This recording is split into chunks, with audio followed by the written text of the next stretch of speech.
Hi, and welcome to the sermon recap for this week.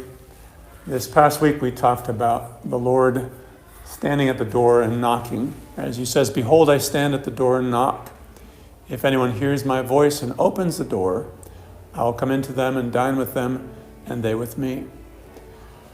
So, talking about doors in the Word, they show up a lot of times. There's hundreds of examples of doors being talked about, or gateways.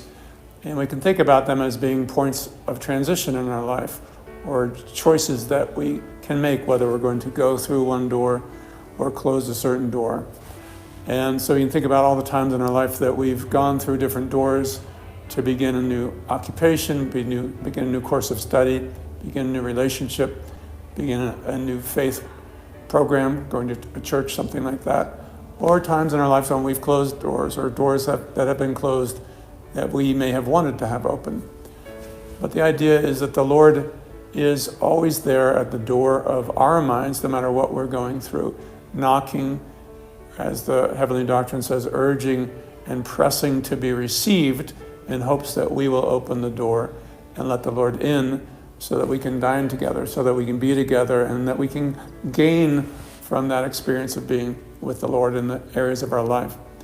So one thing to think about is, if we're struggling in any way, we can consider, is there some door in my mind or my attitude that I am closing or holding closed? There's actually a teaching that says that when there are compulsions towards evils or selfishness that we hold on to, it's as if we're throwing our weight against the door to prevent the Lord from coming in.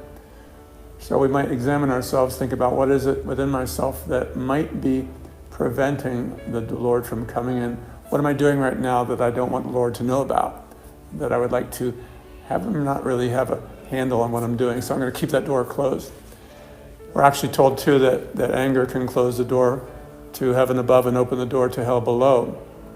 Or how we think about other people. If we think well of them, that can open the door to heaven. If we think poorly of them, that can open the door to hell, or close that door to heaven. So all kinds of opportunities to think about doorways, and next time you go through a door, think about that. Where is this door leading, and what is it going to turn my life into at this point, or how will it change my life, or how can it better my life?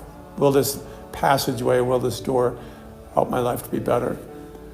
The Lord also says, "I am the door." So the Lord is the way, the truth, and the life.